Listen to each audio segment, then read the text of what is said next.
Hey, everybody, welcome to the Seventh Rule with Sir Rock Lofton. Hello, hello. We are joined by a very special guest, Mr. Joe Kornbrodt. Hello. And another very special guest, Mr. David Zappone. Hello. My name is Ryan T. Husk. Today we are going to talk about something really awesome called The Captain's Collection. David is an executive producer. Joe is producer and editor on, 4 documentaries directed by William Shatner, as well as the coolest thing to come out of the last couple of years, in my opinion, and many Star Trek fans' opinions, the Deep Space Nine documentary, What We Left Behind. What We Left Behind. Awesome. So much to talk about. How you guys doing? Good. Thanks Doing for great. having us. Yeah, thank you. So Good to be let's talk about it, shall we? You guys want to talk about Deep Space Nine first or the Captain's Collection? Because I'm equally excited about both. Well, I guess one leads into the other. I can talk about the Captain's Collection. When I first met Avery Brooks was during the Captains, the filming of the Captains. I didn't know Avery, but Deep Space Nine was always my favorite Star Trek. So Bill Shatner and I had done a little film called Gonzo Ballet, which is actually the 5th documentary on that Captain's Collection box set. It's a documentary, and then people I say Gonzo Ballet, they're like, William Shatner? Gonzo? Yeah. What? But Is it a ballet? It kind of makes sense. Bill did a record with Ben Folds called Has Been back in 2004. And it was spoken word, but it had real musicians, namely Ben Folds, Henry Rollins, Amy Mann, Joe Jackson, like really good people. And it got great reviews. So this choreographer, Margot Sappington, heard it and said, I want to make a ballet out of that record. And so sure enough, Bill being Bill hears this and says, I'm going to film that. I'm going to go to Milwaukee and I'm going to shoot it. So he shoots it. Long story short, he has a horse show. I donate something to the horse show. As a thank you, I get invited down to the set of Boston Legal, where he's playing Denny Crane. I'd never met Shatner before. I sit down. I say, hey, Bill, I happen to be a film producer. I got a project. And right away he dumps the Gonzo Ballet footage on my lap. And so we created this documentary called William Shatner's Gonzo Ballet, which got great reviews in Variety. We brought it to the Nashville Film Festival, got an audience award there, brought it to Marbella, Spain. They flew us all over, did terrific, got another audience award. And then we were sitting around, kicking around, what should our next project be? And we said, what about the captains of Star Trek? It's such a unique role. Each show is driven by its captain, and they're all so different. So we reached out to Patrick, who said yes right away.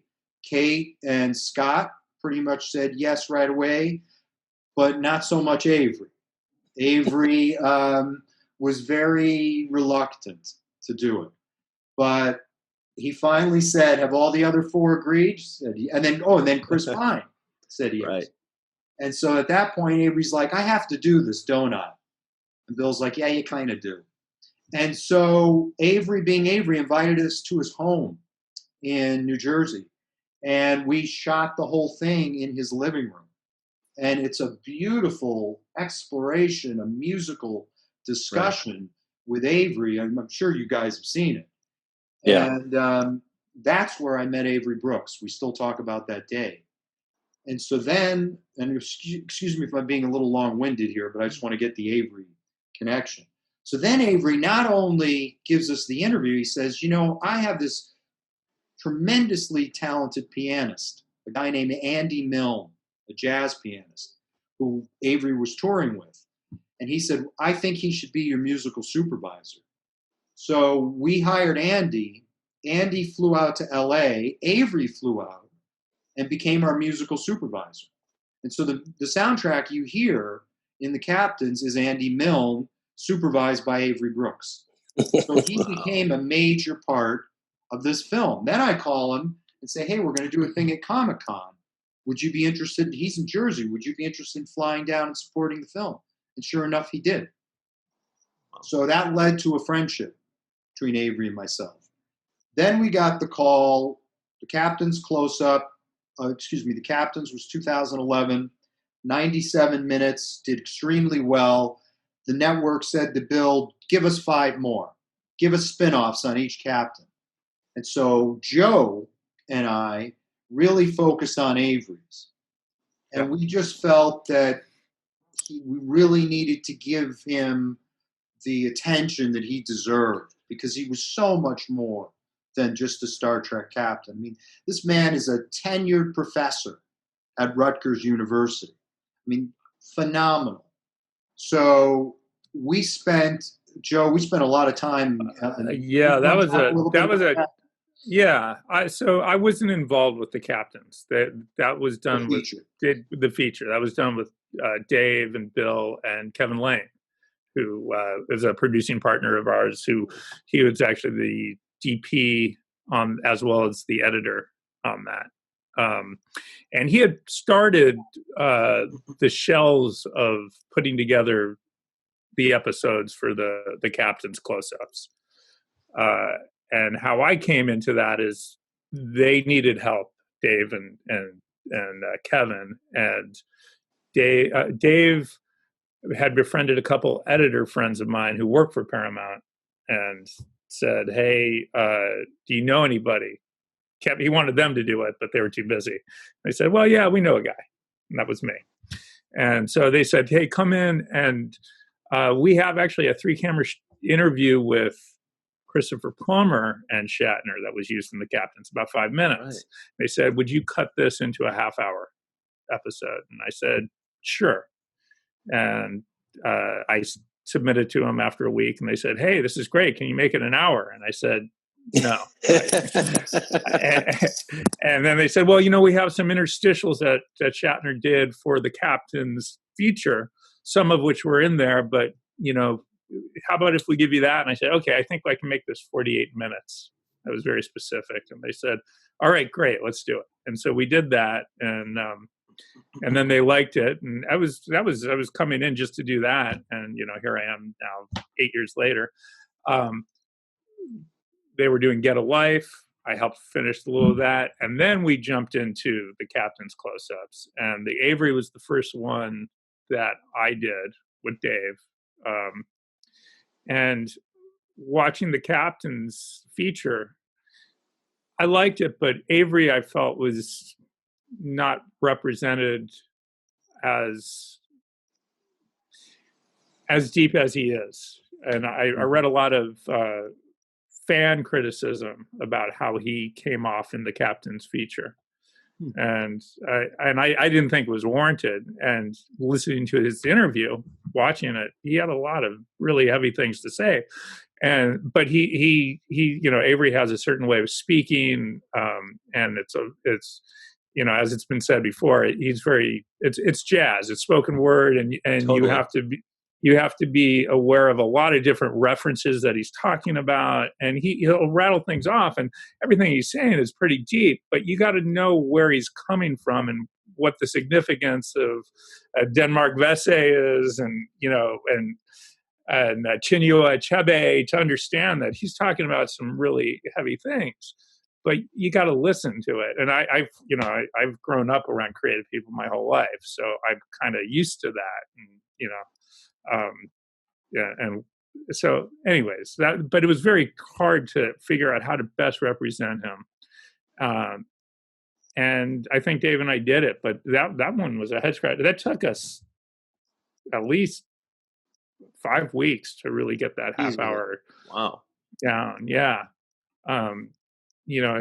Kevin had done a version of it, and no disrespect to Kevin, but I think he was trying to make Avery more of a cosmic child, in the universe, but not really get into the specifics. And we really tried to put our back into getting very specific.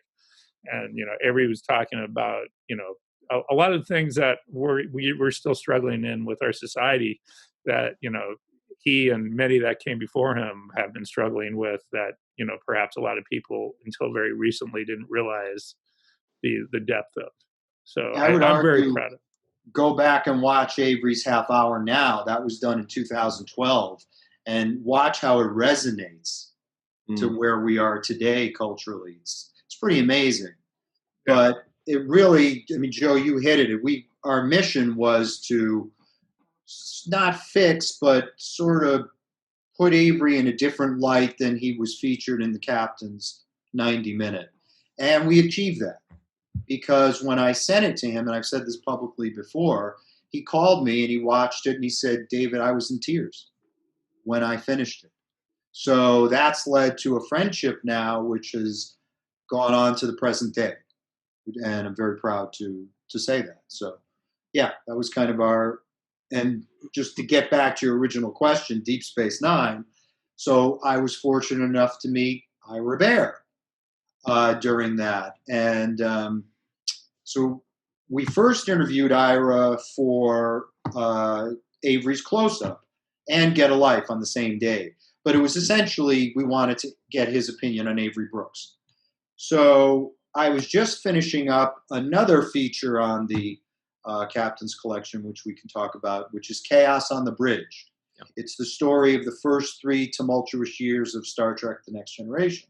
And I convinced Shatner to host it. And people said to me, he'll never do it. And I said, yes, he will.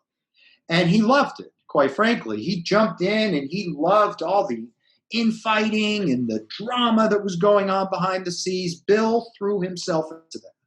But it was clear that he was done with Star Trek series, documentaries.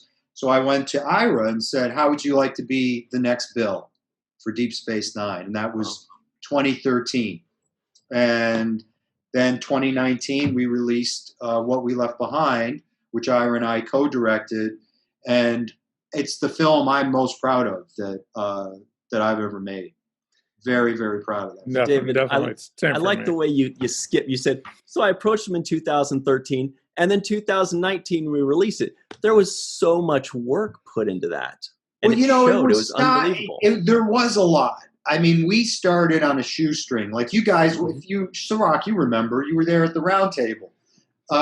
We were shooting in that dingy hotel room, and we barely had enough cameras. We were on our own shoestring. We had no studio.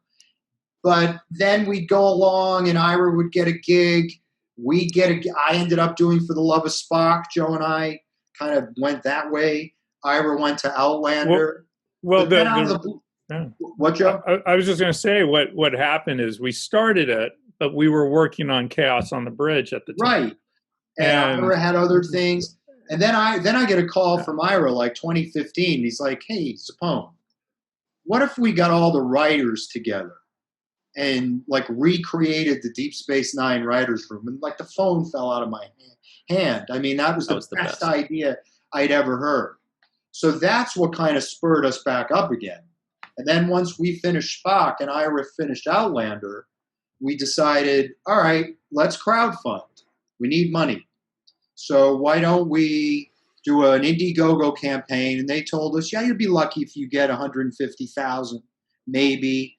People like Sirach were gracious enough. Nana, Terry, Renee, Aaron, everybody helped us with the campaign. But still, with all that, they're like, yeah, set a $150,000 goal in a 30-day campaign. We hit it in 24 hours. And then we ended up making close to 700,000. So then we're all like, shit, we've got a film here. This is not just an hour documentary. We now have a responsibility to the fans. And that's when I'm here in my office at Paramount. I've got a couple.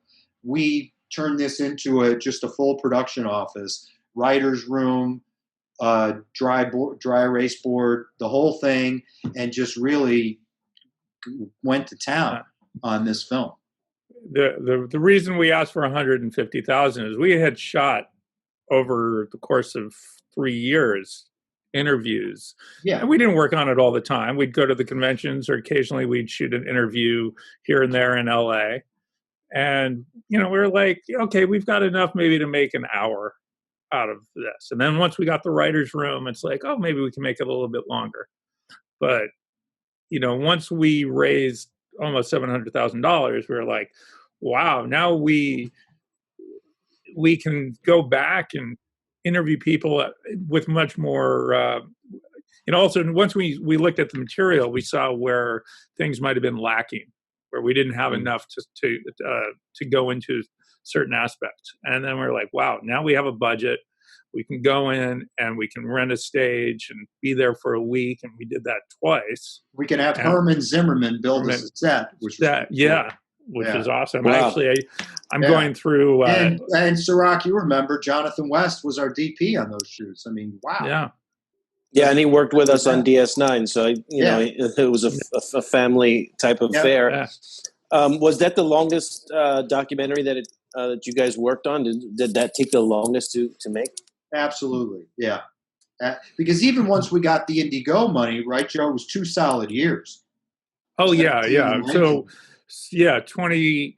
I think what we did is in the end of 2016, we went to San Francisco. We went to San Francisco, and that's when we shot the pitch video with all the actors. Yeah, and we shot some exploratory interviews with fans, and then we did the campaign in February of 2017. Yep, is that right? Yep. So the fans really brought this thing to life with their contributions. No doubt, Sirach, no doubt. They changed the scope of it.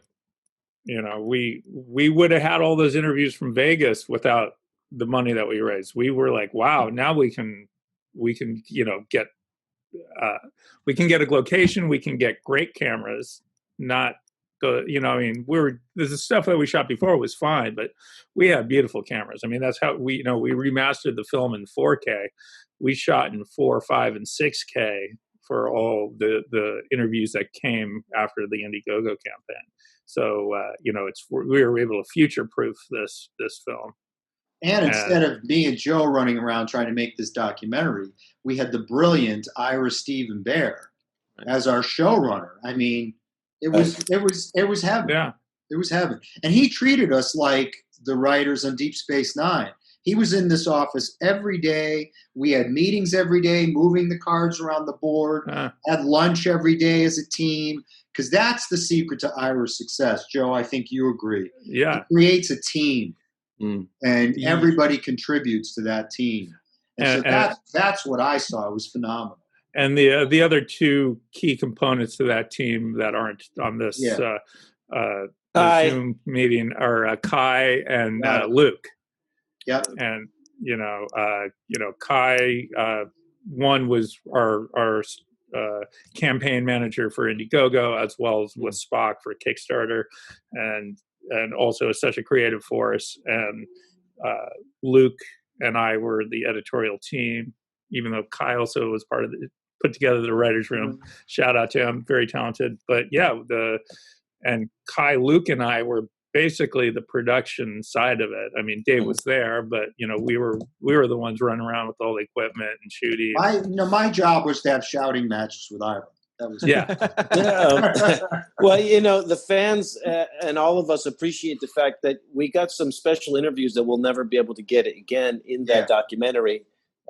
Specifically, Rene Auberjonois and Aaron Eisenberg. I just want you to touch on that just a little bit. Well, I'm glad you mentioned that, because we are right now in development on kind of a sequel to What We Left Behind, and it's essentially going to be the writer's room. Which is what we've been waiting for. You say again, Ryan? That's what we've been waiting for. Good. That was such a surprising highlight. Yeah, it's unbelievable. Well, what we want to do, and we're already in the early stages of production, is release that writer's room in its entirety, but also as interstitials, the rest or highlights of the rest of those interviews. Like Sirach, we still have so much of you that we can use. You were tremendous to us. You gave us so much of your time. We have 3 interviews with you. You had 3 interviews. Rene Auberjonois gave us a 3-hour interview. I think Armin might have set the record. He was over 3 hours or 4. Yeah. So we have all this great material, and we do not want to let it go to waste. So we'll keep you guys informed, but there will be another release of this material. Awesome. That's good. Yeah. Yeah. And Ira is spearheading it, by the way. I was going to say, same team. Something that made it so great about doing the Indiegogo and the crowdfunding is that, I mean, first of all, I was more impressed with this documentary than maybe any documentary I've ever seen. I've seen a lot. Really, really, really major kudos from somebody on the outside. It's just a fan. Thank you. But with regards to crowdfunding, you created something now that the fans weren't just impressed by and thrilled by and in love with, but something that they were proud of, something that they were like, wow, I made this happen. I helped to produce this. There's a certain pride that comes with that kind of ownership. And sometimes with crowdfunding, they put in their money and the thing comes out okay. But when they put down their money and something comes out phenomenal like this one did, they must have had, just so much pride in that. And I could see that every single fan that watched it said behind closed doors that they were shocked at how good it was. Well, thank you. Yeah. And the other thing we did, which we did not have to do, was upres the original Deep Space Nine material. Mm-hmm. That was all standard definition. And Joe, you can speak to this. I mean, that was a tremendous undertaking. I mean, we had to go to CBS, get their permission. These original Deep Space Nine 35 millimeter negatives are stored in a salt mine somewhere back on the East Coast. And they had to be located and shipped to LA and digitized. Go ahead, Joe, take over. Yeah. Well, we originally budgeted 5 minutes in the film. Right. And, but we knew we were going to use more than 5 minutes of clips, but we didn't know, I mean,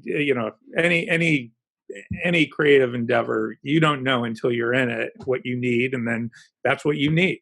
And so that was the one thing that then, and we had already, I think we did get, we knew we requested some things that we thought for sure we were going to use. Initial drop. Yeah, we did. Yeah, we got an initial drop of things, and that was a great price that we got it at. We were kind of shocked that we got it at that price. Yes, yeah, and we were, like the root beer scene. That it's a big thing in DS9, and we have that, or most of it. I think they couldn't find everything, but we were for sure that was going to be in the film, and that wasn't in the film. And real quick, Sirach and I just reviewed that on our series, and I gave the tease. I said, coming up, we're going to talk about the best scene in the history of Star Trek, and that's what it was. That's what Ryan deemed it as, the root beer. It is the best. I'm sorry. Anyway, please continue. But we had in the pale moonlight, where the Avery speech at the end. I can live with that.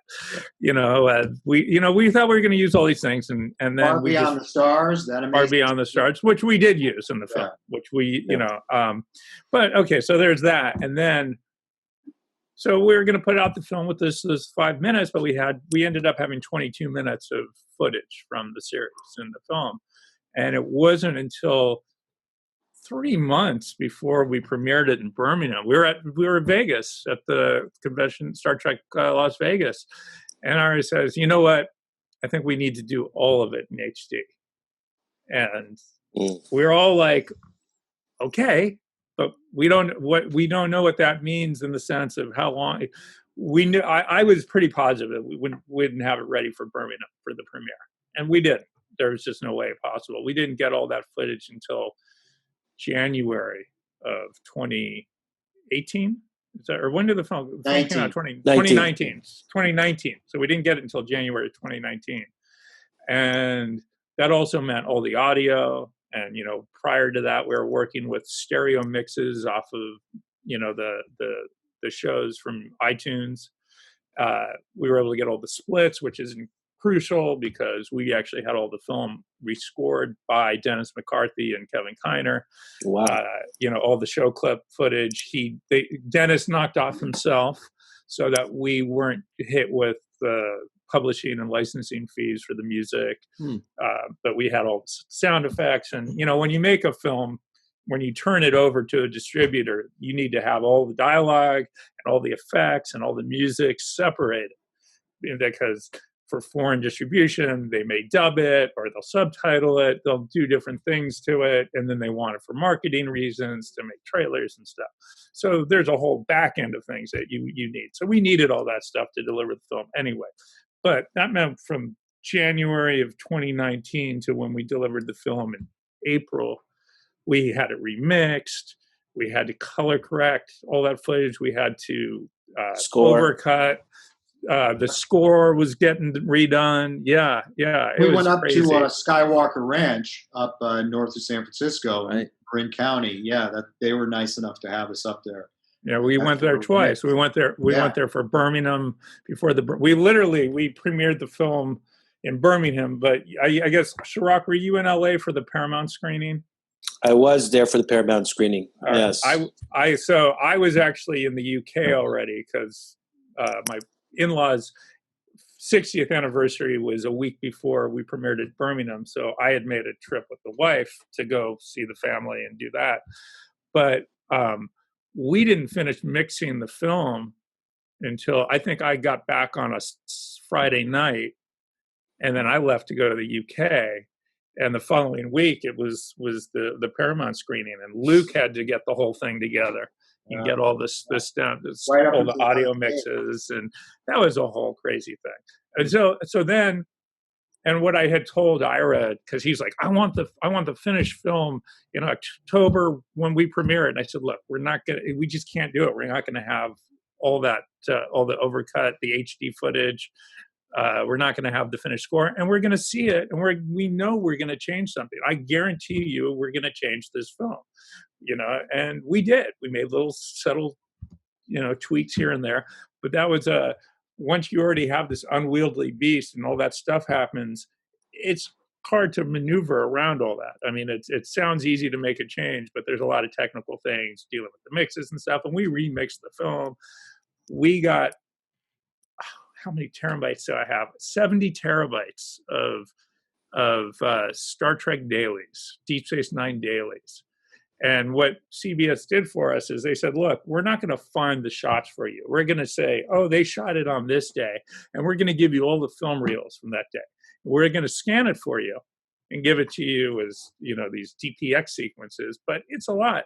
And we had to go through and find all that and eyeball it. And then get Jonathan and West. The outtakes are included in there, because I remember the outtakes.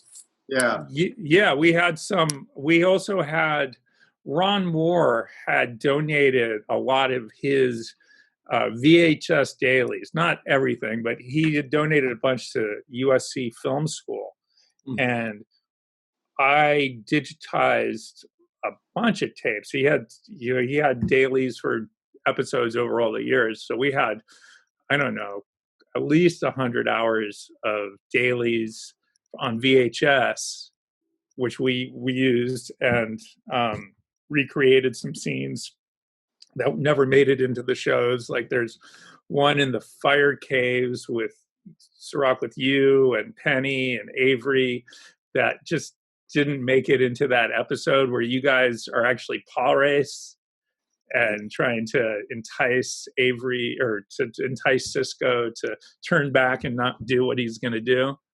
Yeah. And, for whatever reason, that didn't make it in there. And there were a couple scenes like that we came across. And we thought about putting them in, and then I would say, oh, no, there's a reason why we didn't put them in. Talk about the special features, why people should buy the What We Left Behind DVD or Blu-ray and not just watch it on streaming.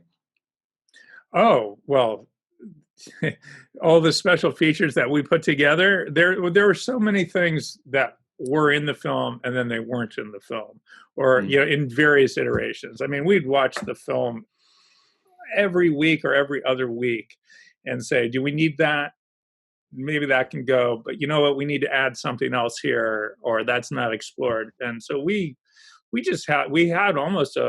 have what we left out of what we left behind is what the bonus features should be called. If they are they called that? No, but we talked about it. We have basically another film.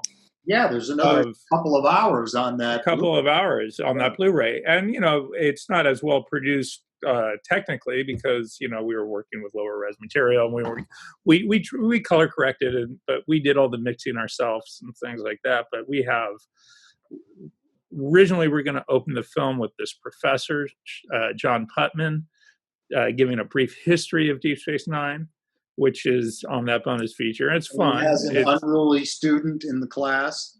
A special. Have you seen that, Ryan? Or No. Do you know what we're talking about? No, I haven't. Yeah, we have Jonathan Frakes makes a nice cameo. Oh, really? Jonathan helped us a couple times. He did a great. When we were in our Indiegogo campaign, I don't know if you ever saw the Ira and Mr. F meeting in the underground garage. Well, Jonathan came back and did this brief history as a student, listening to the professor, which was a fun little piece. We had a whole piece on the behind the scenes people, David Livingston and Bobby D. Bobby D. Bobby Della Santina, who was all these names that Sirach knows so well. The first ADs. A great sequence on the infamous Avery Gold Ducat punch. Oh, yeah. Yeah. I mean, pretty intense, which we found in the dailies. You actually found the moment. You actually found the moment. Oh yeah, we have the whole thing, Sirach. Yeah. We had it from the Ron Moore archives on VHS, and then we actually got the 4K or the 2K scan of that, I believe. Yeah. So for years we heard the actors talking about it, but we found it. So we have the so when we say we got the HD or the 2K scans, all we got was the picture. We were using the show audio, but because we had Ron's VHSs, we were able to use the audio from the VHSs and sync them up with the 2K scans. So I mean, yeah, there's a lot of minutia and technical stuff behind it, but we were able to get a lot of things and make things work because everybody on that cast and crew were so forthcoming with just helping us. Yeah, I love seeing the reunion of guys like BC Cameron, Steve Oster. You mentioned Bobby D, Jonathan West. Just getting, it felt like getting the old gang back together for me, from my end. But you guys were really awesome about how you handled it, and I just the fans really appreciate the job you did, and also Ira. I think he deserves credit for his vision and his kind of style. He's really a deep guy. Speaking of deep guys, he is a deep guy with a lot of references and. Yeah. No, Ira's awesome, and to be honest, he loves his company. That's the thing. He loves you guys. He loves the writers. He loves he loves everybody associated with Deep Space Nine. I mean, everybody was so generous with their time. I mean, Dave has some cachet in the Star Trek world. Me, far less so. So I know they didn't do it for me, other than the fact that we were part of that team. But they really did it for Ira. And each other, I think. That's me projecting, but I think it was just evident. Everybody that was involved with the show, the Okudas and and Andy Robinson, everybody was so passionate about their time. So this new Captain's Collection, does it feature all the additional special features that would be in the documentaries individually? So does it have that included as well? Yeah, Joe, you want to talk about that? Yeah, so there were special features that were produced for some of the films. The Captain's feature, Dave and Kevin had done, and Bill had done a few special features. Well, I guess there was a 20-minute behind the scenes that came out.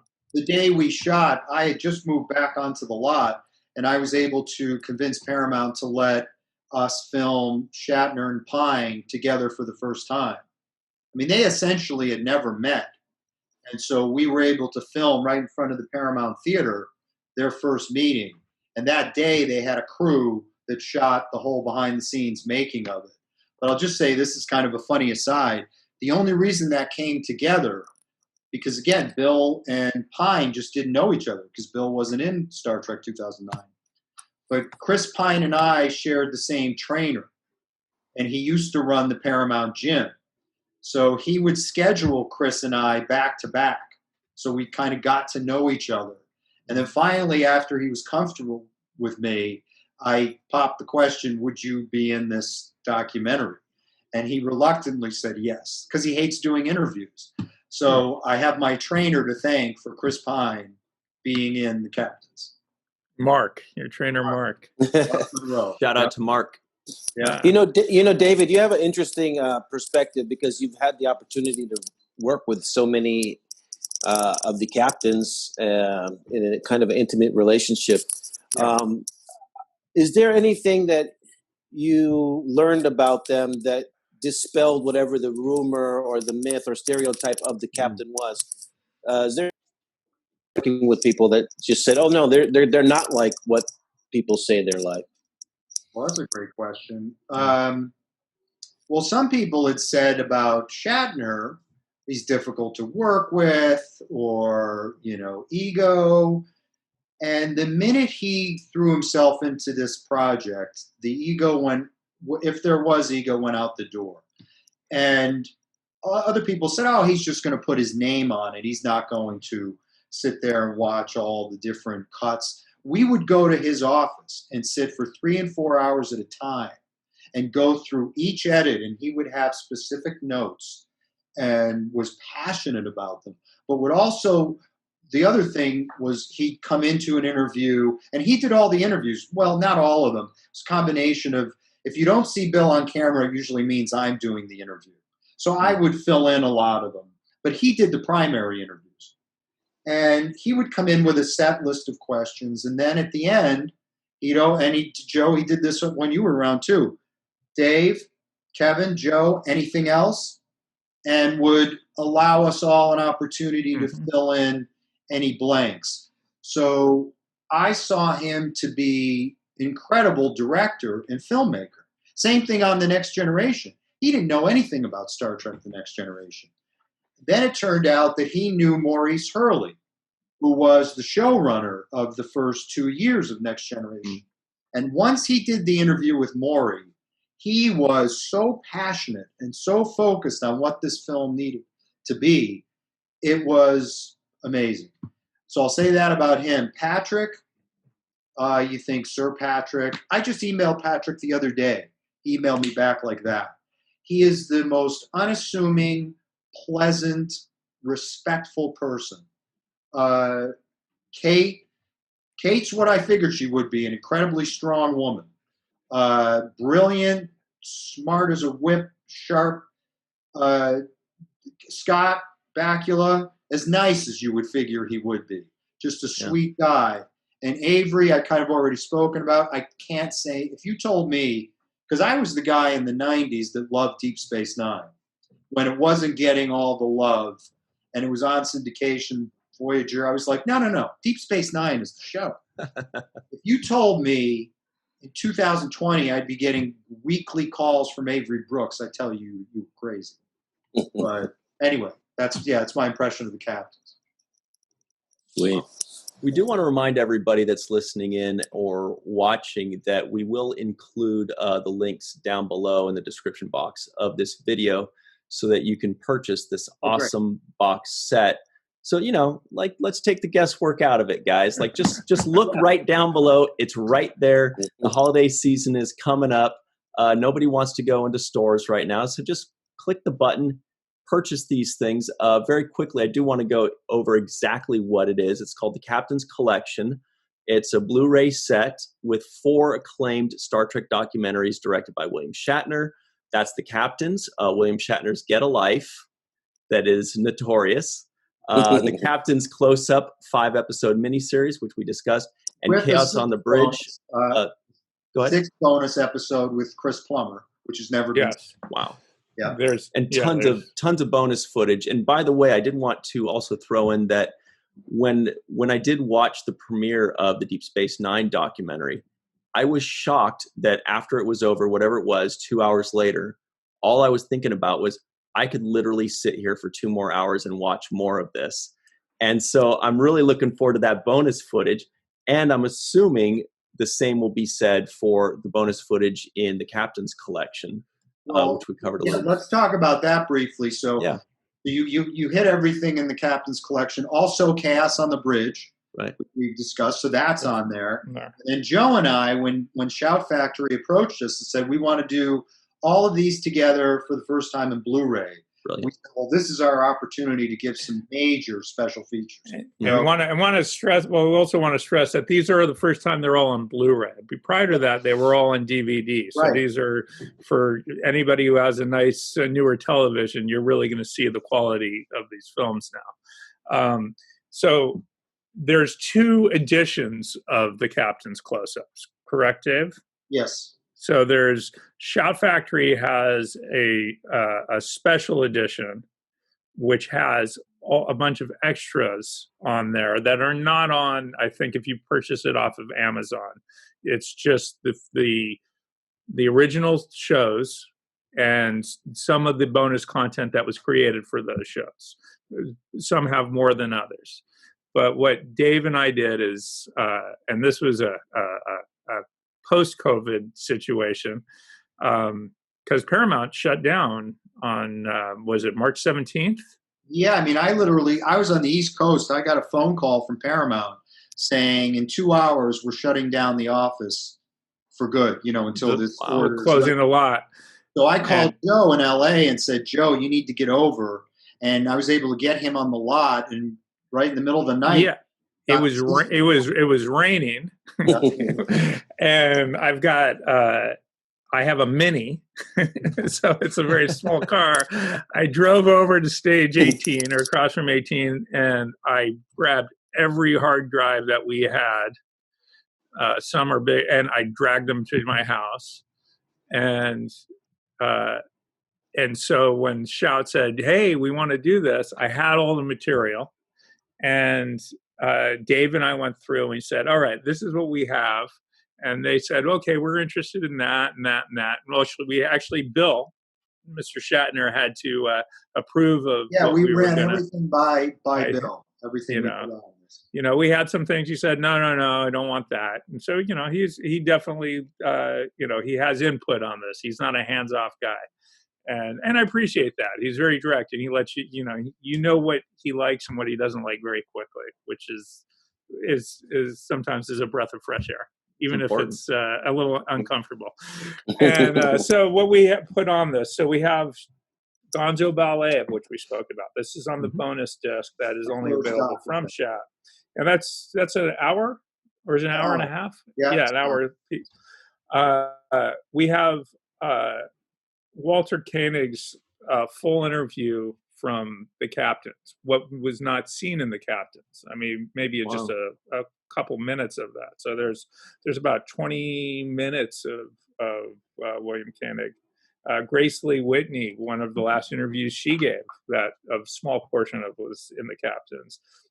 Gary Lockwood and Sally Kellerman, who were in, well, I guess it was the second pilot. Mm-hmm. Is that correct? Even though it was, I think it was the third, it aired the third. Yeah. The Salt Monster was the first one that. Where No Man's Gone before. Yeah. So we have those, and that's from the Captains. And then we have from Chaos on the Bridge, we have a longer Patrick Stewart interview. It's probably about 10 to 15 minutes, I think. We have a almost complete Maurice Hurley interview, which is a big thing because Maury did how many interviews, Dave? One. So we have the other one on this. He passed away, sadly, not long after we finished the film. Yeah. We have Ira's interview from Chaos on the Bridge. We have Melinda Snodgrass, who was at Measure of a Man. Right. Wrote that. Was on the second season and a little into the third season as well, isn't she? Yeah, I think so, yeah. Because she and Ira overlapped a little bit. That's right. So she was under Maury and then Ira. And then we have also a great interview from Jeffrey Katzenberg, which a little bit was in Chaos, but he has some great stories about Star Trek: The Motion Picture. And then we also have a short, Jeffrey Katzenberg, like the Jeffrey Katzenberg? The Jeffrey Katzenberg. Yeah. Okay. So he worked under open a lot of doors, Sirach. Yeah, he worked under Harry Harry Diller and Michael Eisner. Yeah. They put him on as the executive for Paramount that oversaw Star Trek: The Motion Picture. And that was his first really big producing gig. It's a funny interview. You got to see it because he tells the story. He's the one who convinced Leonard Nimoy to come back to Star Trek. Wow, we got to see that. Yeah, you got to see we got to see that. Are we talking after Star Trek 2? Is that what No, we're no. 1979. Star Trek: The Motion Picture. Oh, the first, wow. the first film that reintroduced Star Trek to the world. Yep. And then we also have a few minutes of Les Moonves, also from Chaos on the Bridge. So those are the big ones that are only on the Shout bonus feature disc. So if you want to see those, you got to go to the Shout website. So, no big deal. Just a ton of awesome stuff, guys. You were wondering, right, Sirach? Yeah, I mean, really awesome stuff that you can't find anywhere. I mean, I had no idea some of these connections were tied in, but I mean, really good stuff there. Thanks, Sirach. Yeah, no, it's fun. And then, but to keep in mind, on the regular, the regular edition, the prize in that is on both, but is the Christopher Plummer still kicking interview between Bill and Chris, which is its own episode. It's about 40. It's a 45-minute episode on the captain's close-ups. Yep. So that's the 6th close-up that has never been seen. And the close-ups, for the most part, they're aired on Epix, and I know that they were released as a DVD set, but I don't think a lot of people saw it. I think they thought that it was just the captains, and each episode there's maybe about 5 minutes of stuff that was seen in the captain's feature, but out of 30, each of these shows were approximately 30 minutes, so that's 25 minutes per captain. That if you haven't seen it, it's all new material. Wow. And had special interviews shot for them with Sirach and Nanan, just Avery. Yeah. So I think we lost Sirach for a second there. I'm sure he'll jump back on. Yeah. We do only have a couple minutes left, though. Maybe that's him letting us know that. But we are going to include the links in the description box below, everybody that's watching. So please check those out. Peruse, look through it. I mean, there's so much extra stuff. It just sounds awesome. And I do remember when I watched The Captains way back, when was it, 2011? Mm-hmm. I really was just planning on clicking on it just to, watch it for a few minutes, while I was brushing my teeth or whatever. And I was just gripped. I watched the whole thing in one sitting, and I really wasn't planning on it. I feel like most big Star Trek fans have seen it, but nobody's seen all of this bonus stuff. So that's going to be really cool. Well, look at it this way, Ryan. I mean, this is what I tell people. The Captains is 97 minutes. The close-ups are 2.5 hours, which most people have not seen. And actually, if you add in Chris Plummer's, that's 3 hours of all new material that most Star Trek fans haven't seen. And people do love us some Christopher Plummer, I'll tell you that much. Kind of hard not to. If you love Christopher Plummer, you're going to love this, because he's quite the raconteur. Been friends since, Bill got his, you'll see in the film, Bill essentially got his start because Chris Plummer got sick one night and Bill had to go on. He was his understudy. Really? In the Stratford Shakespeare Festival. Yeah, for doing Henry V. I think it was Henry V, yep. Yeah, it was Henry V. And I got to say also to kind of dovetail back to What We Left Behind, how I really got involved with What We Left Behind, because Dave asked me if I wanted to be a producer on that, and I said, yeah. But prior to doing Avery's Half Hour, I didn't really know Deep Space Nine. And in order to do a half hour, I went and watched what people said were like the 10 best Avery episodes, and then I poured through all the interviews of everybody, and I was like, wow, there's something different here. there's some, everybody's really passionate and has a lot to say and it's deep, and it really spoke to me. And that's when I started to watch the show, and we started to do the interviews. So I won those first rounds of interviews. I was making my way through the series. I think I saw it on my own, like in a year. And then I went through it again when we were starting back up to really dive into before the Indiegogo campaign. And I put on the first episode, and my wife said, "Oh, this is interesting." She sat down with me, and then we were glued and watched through it for my second time, her first time. So I just want to say that, that captain's close-up, which I think was one of my favorite pieces that I've done. That's really what led to my involvement and what we left behind. Awesome. Well, we're just finishing up here. We've only got a few seconds left. Srock, do you have any final thoughts to throw out about this before we run? I'll just put a little bow tie and say that I believe that this is the most extensive, complete collection of information about the captains that you can find out there.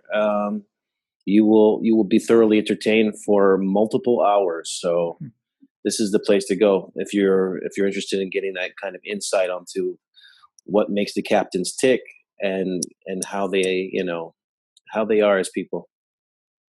Well said. Awesome. Well, David, Joe, thank you so much. It's been really awesome. We love hearing you talk about it. We do hope to see you again sometime really soon, whether it's in person at a convention or another premiere, or whether it's maybe via Zoom. For the Deep Space Nine writers' room. Let's hope. Right. Man, that's something to look forward to as well, man. That's going to be awesome. On it now. Great. Well, we'd love to have you guys back and do follow up on whatever else you're working on in the future. This is an open door invite for you guys to share with our fans. They love to hear this kind of stuff. Totally. Yeah, our fans are the deep cut kind of fans, so they love this stuff. Well, thank you for including us on this show. Absolutely. It was a lot of fun. It's a pleasure. Thanks for taking the time, guys. We really appreciate it. You too. And thank you. We'll see you again real soon. And everybody at home, check it out in the description box below. And we'll see you next time. Bye-bye. Bye. Bye.